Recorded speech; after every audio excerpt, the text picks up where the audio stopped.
तो बेटा यहाँ पे लिखा है 2 बिलियर्ड्स बॉल है, undergoes an head-on collision with ball 1 and is twice as heavy as the ball 2. ठीक है, initially ball 1 moved with the speed of v towards ball 2 which is at rest. Immediately after the collision ball 1 travel with the speed of v by 3 in the same direction. What type of collision? देखो यहाँ पे basic कहानी ये है कि collision कैसा होगा ये आपको बताना है, जबकि एक बॉल है जिसके मास को हम पहले से ही 2m मान लेते हैं और एक और बॉल है जिसके मास को हम m मान लेते हैं। ठीक है, इसमें हमारे पास जो स्पीड दी है वो हमारे पास ये पता लग रहा है कि दूसरी वाली बॉडी रेस्ट पे है, जबकि पहली वाली जो बॉडी है वो मूव कर रही है विथ सम स्पीड, और उसकी स्पीड जो दी है हमारे पास वो v दी है, हमने यहां पे लिख दिया। टक्कर के बाद की जो स्टेज है वो आपको दी हुई है कि जो यहां पे टक्कर के बाद की वेलोसिटी आएगी v1, this is equal to v by 3 in same direction. लेकिन जो v2 होगा अभी उसके बारे में आपको कुछ नहीं पता है, तो कोई बात नहीं, हम उसको कैलकुलेट कर लेंगे जो भी कहानी आएगी। लेकिन हमारा बेसिक मकसद v2 कैलकुलेशन का नहीं है, हमारा बेसिक मकसद ये है कि हमें पता करना है कोलिजन कैसा होगा। अब कोलिजन कैसा होगा हम कैसे डिसाइड कर सकते हैं? तो बेटा कोलिजन के बारे में हमें दो चीजें हैं जिससे हम डिसाइड कर सकते हैं। पहला ये देख लें कि एनर्जी लॉसेस तो नहीं हो रहे कहीं टक्कर में। अदरवाइज दूसरा तरीका हमारे पास बनता है कि हम कोफिशिएंट ऑफ रेस्टिट्यूशन से चेक करें कि अगर एनर्जी लॉसेस होंगे या नहीं होंगे, तो यहीं से पता लग जाएगा। E इक्वल टू 1 होता है परफेक्टली इलास्टिक कोलिजन के लिए, E लेस देन 1 होगा हमारे पास अगर कोलिजन परफेक्टली इलास्टिक नहीं है। तो अगर ऐसी वैल्यू है कि E की वैल्यू 1 आ जाती है, दैट मींस एनर्जी कंजर्व रहेगी, कोलिजन परफेक्टली इलास्टिक है। E की वैल्यू 0 आ जाती है, मतलब मैक्सिमम लॉस ऑफ एनर्जी होगा, तो कोलिजन परफेक्टली इनइलास्टिक हो जाएगा। और उसके बीच में आएगी तो अपन जनरल कोलिजन के बिहाफ पे अपन आगे बढ़ सकते हैं। तो एक बार यहाँ पे ट्राई करते हैं कोफिशिएंट ऑफ रेस्टिट्यूशन के कैलकुलेशन के लिए। तो हम यहाँ पे लिख लेते हैं यार, जो E होगा उसका फॉर्मूला क्या होता है, वो होता है V2 minus V1 upon U1 minus U2। अब आप ये देखो पहली स्टेप हमने लिख लिया, इसके लिए जो जो चीजों की जरूरत होगी हम सब डालेंगे। हमें V2 चाहिए होगा, मतलब हमें कैलकुलेट करना पड़ेगा। हमें V1 चाहिए होगा, ये हमको दिया है, बहुत बढ़िया।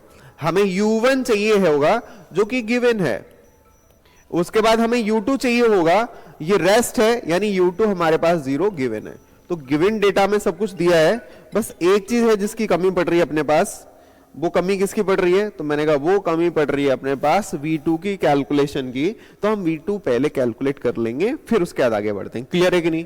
ड्यूरिंग द कोलिजन कोई भी एक्सटर्नल फोर्स काम नहीं कर रहा है। आप देखिए जैसे टक्कर होगी तो कोई एक्सटर्नल फोर्स नहीं है, मतलब हम यहां पे देख सकते हैं कि अगर कोलिजन हो रहा है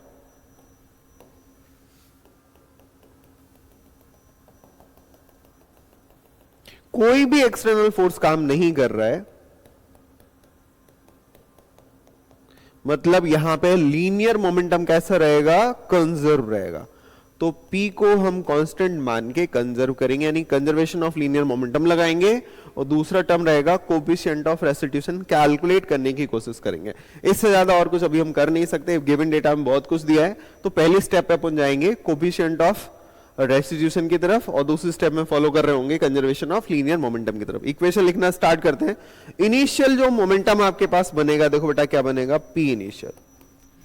हमको पता है यहां पे मास कितना दिए हैं 2m, वेलोसिटी कितनी दी है v, दूसरे वाले ऑब्जेक्ट को कैसे रखा है अपन ने? रेस्ट पे।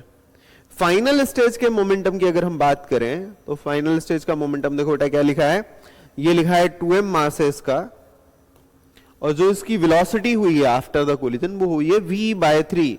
तो 2m into v by 3 plus क्या है?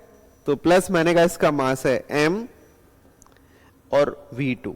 ये हमारे पास फाइनल स्टेज बन जाएगी। कंजर्वेशन यूज करते हैं, सॉल्व करते हैं इसको। तो हमने जरा स्टार्ट करना है 2mv, मतलब इनिशियल मोमेंटम को फाइनल के बराबर रखेंगे। तो हमने लिखना है p initial, this is equal to P final. Initial में देखो बेटा क्या क्या लिखा है, 2mv इक्वल टू, आगे देखो क्या लिखा है, 2mv बाय 3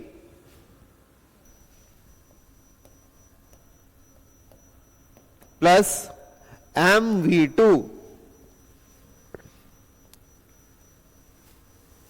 यहां से हम देख सकते हैं अगर हम इनको कंजर्व कर रहे हैं मास कैंसिल हो जाएगा, तो 2v